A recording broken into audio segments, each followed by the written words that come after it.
Okay, this video is to show you how to continue working on your animated GIF. First, I'm going to review what I showed you last week, and then I'm going to show you how to animate your objects.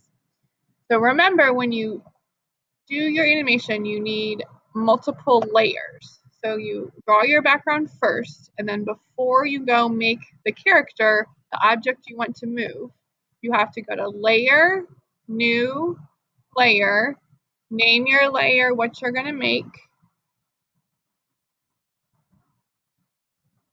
Hit OK. And then you draw whatever it is you want. So if you wanted a butterfly or a flower or an airplane or a rocket ship, that's what you draw after you've created the new layer.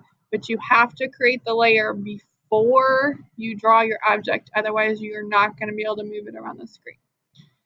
So once you have all of your separate layers, if you go to the Move tool, which is the top tool in the toolbar, you can move your different objects. So I'm selected circle 2 on my layer menu, so that's why I can move that one. If I want to move the other ones, I have to select them over here on the layer menu. The way you get to the layer menu is you go to Window, find where it says Layers, and then click it so it gets a check mark next to it, and it should appear on your screen. Okay, so to animate, you go to Window, find where it says Animation, click it so it gets a check mark, and it should come up with a animation bar right here at the bottom of your screen like this. Yours might look something like this. When you do it, you want it to be toggled to the other option. So there's a little rectangle down here at the bottom of your screen that has little, it's like a rectangle or with smaller rectangles. If you click that, your screen should look like this. So I want to animate circle 2. So I'm going to come over here and find where I can see circle 2 over on the left side of my screen at the bottom. There's an arrow next to circle 2, so I'm going to hit that arrow. So I get an option below it that says position. I'll have one that says opacity, style. I only care about the one that says position. Right here, position. So there's a little picture of a clock next to it. I hit the clock. And then you could see on the timeline right here, it drops this little yellow diamond. That's called a keystone. So the way we animate, if you look up here, you have a timeline. So it's 1 second, 2 seconds, 3 seconds, 4 seconds. So what you want to do is put your object where you want it. So if I want it here, that's at when my movie is starting, and it dropped a keystone right there.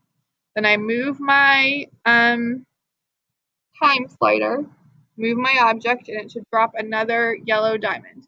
If it's not dropping the yellow diamonds, you probably need to click right here between these two arrows and make the diamond appear.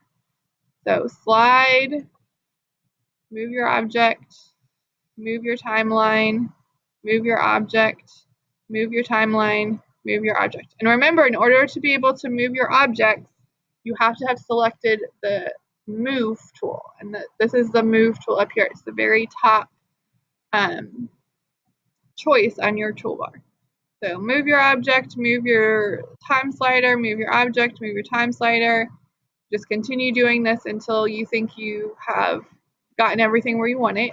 And then you should be able to animate your movie. So move your time slider back to 0 on the timeline, hit play, and your object should move around the screen. When you're happy with what you've created, you could save it the same way we've been saving it, but you could also save it as an animated GIF. So you would go to File, Save for Web and Devices. Just if it asks you questions, just say yes. And then you're going to, down here it says looping options. If you can, if it'll let you change it to forever. I think my file's too big to let me do that, but you could change that to forever.